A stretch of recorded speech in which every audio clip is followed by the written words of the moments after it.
गुजरात के नौजवान साथियों, आप सभी को पूरे मध्य प्रदेश की ओर से क्रांतिकारी जोहार, जय भीम प्रदेश।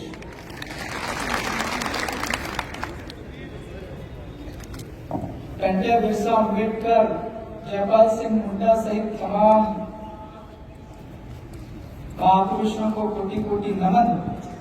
खास करके भील प्रदेश के आदिवासी राजा, भील राजा उदाकराणी जी को भी स्मरण और कोटि कोटि नमन।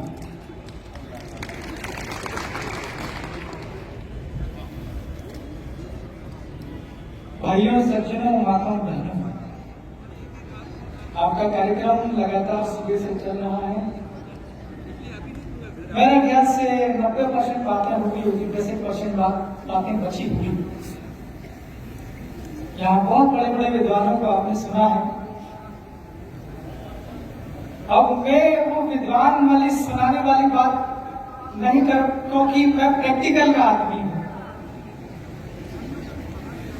जब ये संविधान लागू नहीं है, संविधान के अंदर जो अधिकार प्रदत्त हैं आदिवासियों के, दलितों के, पिछड़ा वर्ग, अल्पसंख्यक, माइनॉरिटी, सभी के अधिकार हैं संविधान में, लागू नहीं है, मिलते नहीं है। मेरा लगभग 1 साल का अनुभव है। भारत देश के अंदर अलग अलग विधानसभा है, अलग अलग राज्यों की। जो विधानसभा का सदस्य होता है वो विधायक होता है, और जो विधायक होता है वो संवैधानिक पद है। अब जब हमारा पद ही संवैधानिक है तो संविधान को लागू करने की सबसे ज्यादा जिम्मेवारी हम लोगों की ही है। मेरा तो सिर्फ इतना सवाल है, मैं तो मेरे जिन लोगों ने मुझे चुन करके भेजा है, मैं तो उनका धन्यवाद हमेशा करता रहता हूं, मध्य प्रदेश के सैलाना के लोगों का।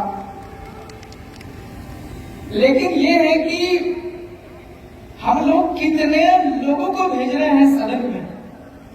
संविधान को लागू हमें करवाना है, हम संविधान को लागू करवाने के लिए कितने लोगों को भेज रहे हैं, ये इम्पोर्टेंट है। हमारे मध्य प्रदेश में 230 है विधानसभा के सदस्य।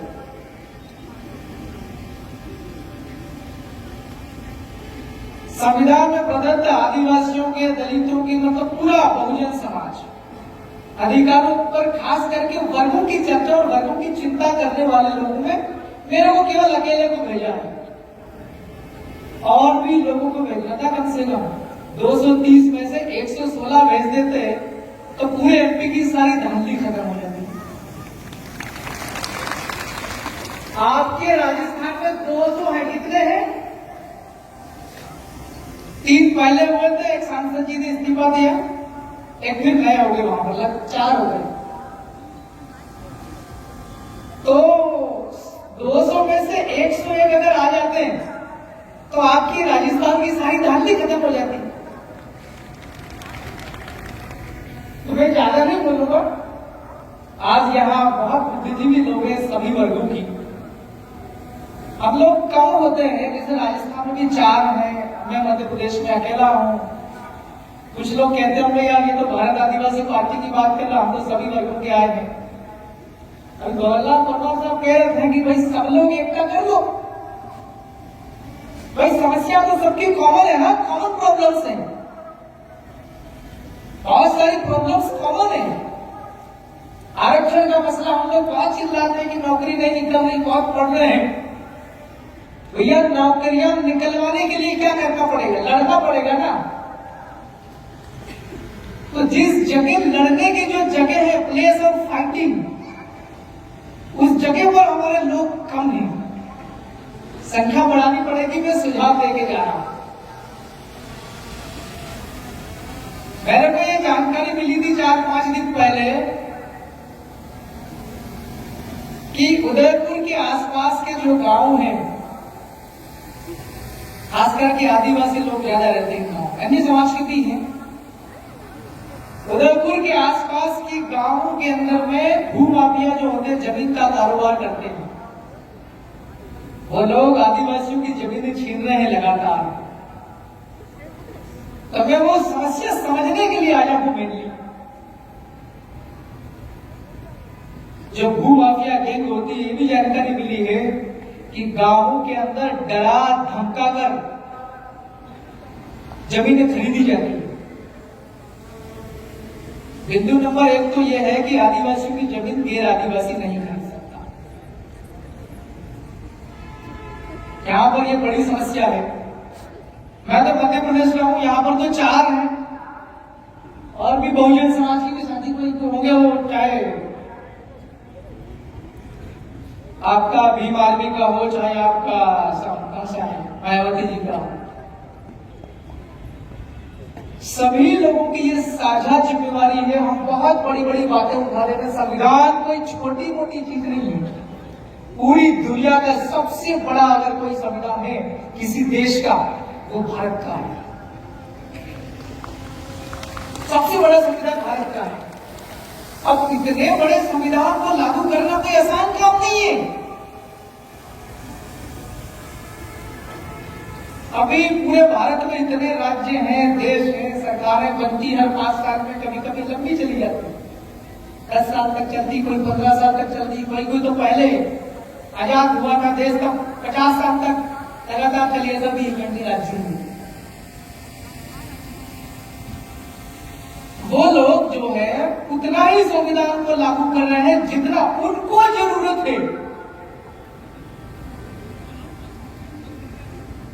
मुख्यमंत्री और प्रदेश का जो मंत्रिमंडल है वो और सरकार कौन से विचार वाले दल की है, उन लोगों को फायदा करने के लिए उतना ही संविधान लागू किया जा रहा, पूरा नहीं किया जा रहा। तो पूरा लागू करने के लिए हम सभी लोगों को इकट्ठा होना पड़ेगा। इकट्ठा होकर आज तो चर्चा कर रहे हैं, लेकिन जब मौका मिलता है हमें लागू हम कर सकते हैं विधानसभा या लोकसभा जाकर के, तब भी हमें एकता का परिचय दे करके करना पड़ेगा। अभी हम लगातार देख रहे थे कि सोशल मीडिया का जमाना है, जिन लोगों को एमएलए क्या होता है वो भी नहीं पता, ऐसे लोग यहाँ विधानसभा जा रहे हैं। ये गलती किसकी है? उस भाई की गलती नहीं है जिसको एमएलए गया, तो उसकी कोई गलती नहीं।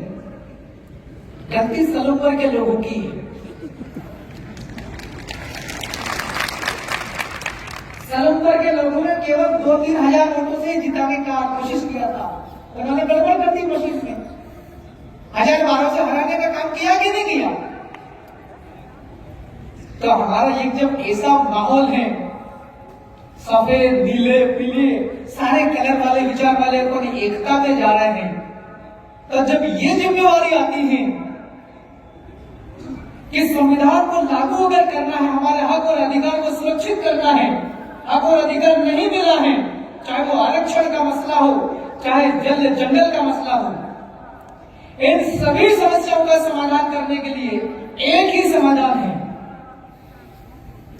आज की तारीख में डेमोक्रेटिक संविधान की बात कर रहे हैं ना, आज संविधान का दिवस है 26 नवंबर। उसमें लिखा हुआ सारी समस्याओं का समाधान संविधान है, और संविधान के अंदर भी एक लोकतंत्र है, डेमोक्रेसी। लोग खुद तय करेंगे आपको कैसी सरकार चाहिए। अब्राहम लिंकन पहले बोले थे, बहुत पहले, government of people, by the people, for the people. लोग तुम ही तय करो कैसे लोग होने चाहिए सदन के अंदर में संविधान को लागू करने वाले। तो हमारे लोगों की गलती आ रही है, इन गलती को हम लोग जब सुधार लेंगे, हम एकता में हो जाएंगे। हमारी समस्याओं का समाधान कौन करेगा, ये हम अगर तय कर लेंगे, समझ लेंगे, तो हम सही आदमी भेज देंगे। तो फिर सही आदमी चला जाएगा तो सही आदमी आपका संविधान लागू करवाएगा अपना सदन में। वहां तो हम लोग गोबड़े लोग भेज ले, गोबड़े और बुकी सदन में, और बाहर हम रैलियां करते बड़ी बड़ी।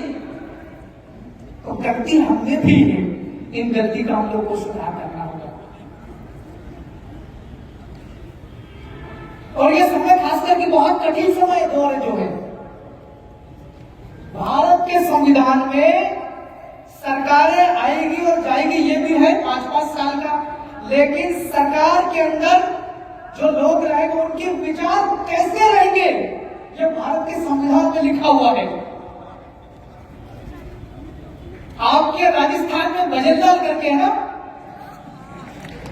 इसमें लिखा हुआ भारत के संविधान में कि भजनलाल को शपथ लेनी है। अनुच्छेद 188 के तहत शपथ में लिखा हुआ ईमानदारी के साथ लोगों की सेवा करना, उसका आप निचोड़ समझेंगे तो। लेकिन क्या ये ईमानदारी के साथ करते हैं? जनहित में काम करते हैं क्या? ये पूरी बेईमानी के साथ प्रदेश को चला रहे हैं। आज की तारीख में आप बात करो,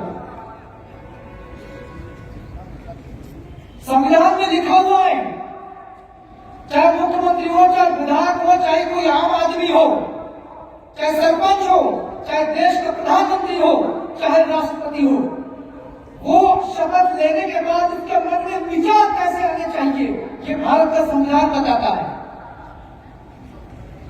समाज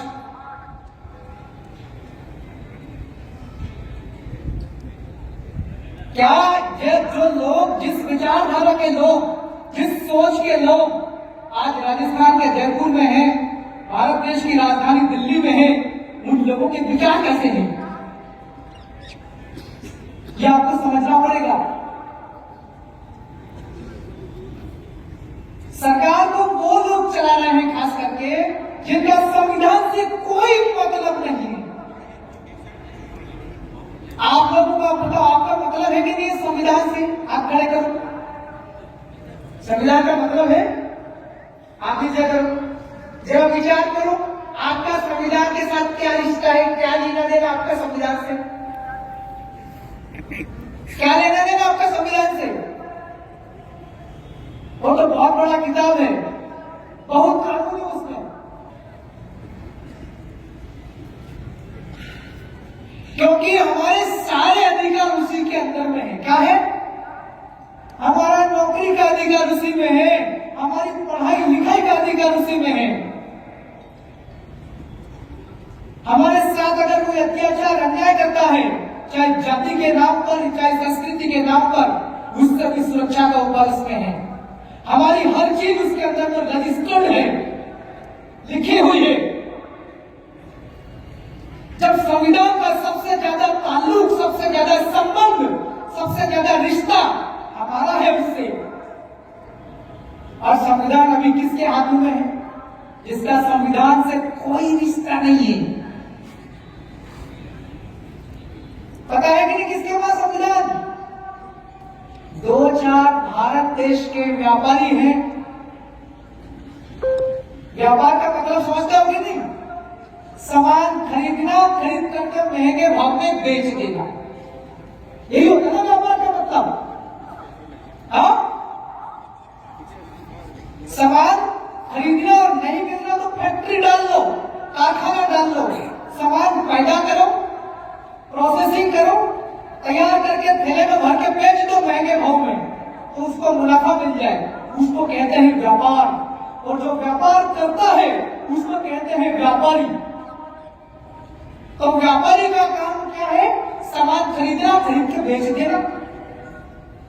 इधर गिरवा तरफ में मान लो किसानों की कोई उपज है, अनाज है, खेत में उगा, और यहाँ उदयपुर में जो खरीदते उनका काम क्या? खरीदना और बेचना।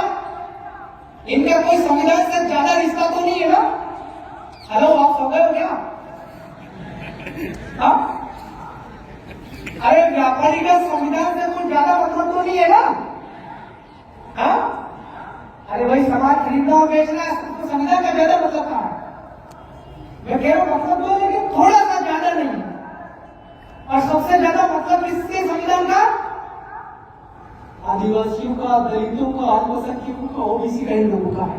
इनके अधिकार है बहुत सारे। मैं आज आपके सामने खड़ा हूं, मेरे को बुलाया इसलिए आया एमपी से, विधान उसलिए आया हूं, इसलिए बुलाया। ऐसे ही होता सामान्य आदमी तो कोई मेरे को बुलाते क्या है? संविधान परीक्षण वाले मेरे को पहचानते ही नहीं। साधारण लोग हैं एमपी में मेरे जैसे ही, लेकिन मैं विधायक को इसलिए बुलाया। और विधायक किसने बनाया मुझे? जनता ने वोट दिया ना। मैं खड़ा कैसे हुआ? खड़ा किसने किया? मुझे खड़ा जनता ने नहीं किया है। जयपाल सिंह मुंडा और डॉक्टर भीमराव अंबेडकर, इन दो लोगों ने मिलकर के मुझे खड़ा किया। आप कहते होंगे वो तो कितने ही सालों के बढ़ गए, यानी क्या कहना विधायक। अरे भाई आरक्षण संविधान के अंदर लिखा हुआ कि आदिवासियों को विधायक बनाना ही बनाना है। संविधान में लिखा हुआ है एससी कास्ट को विधायक बनाना ही बनाना है, और नहीं बनाओगे तो मेरी ऐसी कैसे हो जाएगी बीजेपी कांग्रेस वालों की। तो ये संविधान में लिखा हुआ है अपना आरक्षण है। मैं आज आरक्षण की वजह से हूं यहाँ पर विधायक। अगर आरक्षण नहीं होता तो मेरी जगह पे क्या विधायक खड़ा होता था क्या? नहीं, दूसरे फंसी वाले खड़े हो जाते बड़े बड़े लोग, और मेरे जैसा झोपड़ी वाला कोई खड़ा हो वोट नहीं देगा।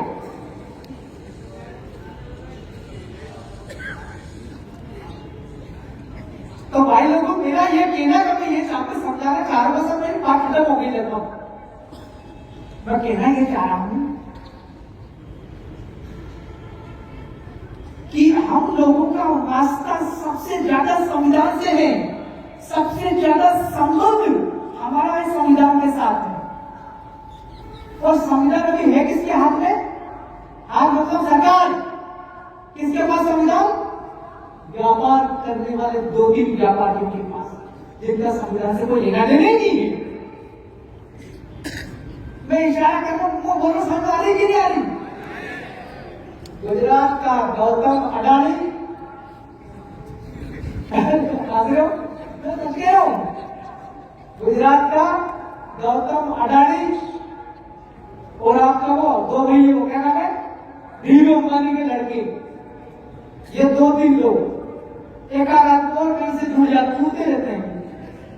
ये जैसा बोलेंगे वैसा ही दिल्ली के लोग करते हैं, और ये जयपुर का भजनलाल करता है। तो सर मेरी बात करना,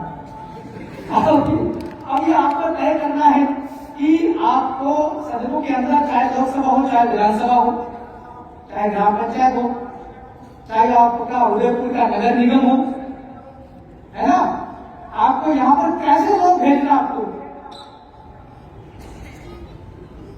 मेरा बहुत लोग क्या मैंने एक साल के अंदर लगभग 3 बार हो गई है, 2 और 3 बार चालू होने वाली विधानसभा, बहुत लोग कर लिए मैंने लगभग 1 साल के अंदर। मैं वहां पर बोलता हूँ, सड़क के अंदर मुद्दे उठाता हूँ प्रदेश के, खास करके आदिवासियों की। मेरा इलाका पूरा आदिवासी का है, इसके अलावा अन्य समाज की भी सभी को उठाते हम लोग।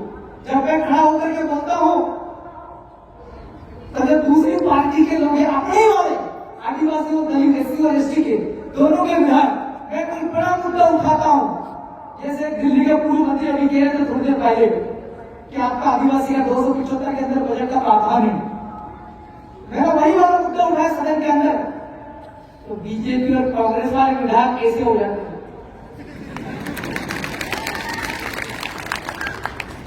आपके राजस्थान के अंदर मैंने वीडियो देखे हैं अभी, विधानसभा के अंदर कौन कौन क्या क्या बोले। हमारे 2-3 विधायक ये भी बोले हैं। जब ये बोलते हैं तो दूसरी पार्टी के लोग जीत जीत के विधायक अपने वाले आदिवासी और हरिजन के लोग, दलित समाज के लोग, एससी वर्ग के लोग क्या करते पता है? जब भी आदिवासी, दलित, अल्पसंख्यक मुद्दों, जो बहुजन समाज के मुद्दों की बात होगी सदन के अंदर, हमारे लोग उठाते राजस्थान की विधानसभा में, तो यहाँ के जो आरक्षित वर्ग के जो विधायक हैं वो ऐसे कर लेते हैं। जब बोलते हैं तो ये आगे बढ़कर ऐसे कुर्सी का सहारा लेकर के पीछे सिर, और कुर्सी पीछे की कुर्सी पे सिर टिकाने का ऐसे। तो भाइयों, मेरा तो आपसे इतना कहना है कि मेरी बात तो आपने सुना है, इसको आप लागू मत कर दे रहा हो। लागू करने को तो भैया 200 के 200 विधायक बन जाएंगे अपने एससी एसटी वाला, ओबीसी माइनॉरिटी वाले, तो विपक्ष में कोई मिलेगा ही नहीं, फिर उसको रखना भी जरूरी है। मैंने आपको बहुत काम की बात बता दी।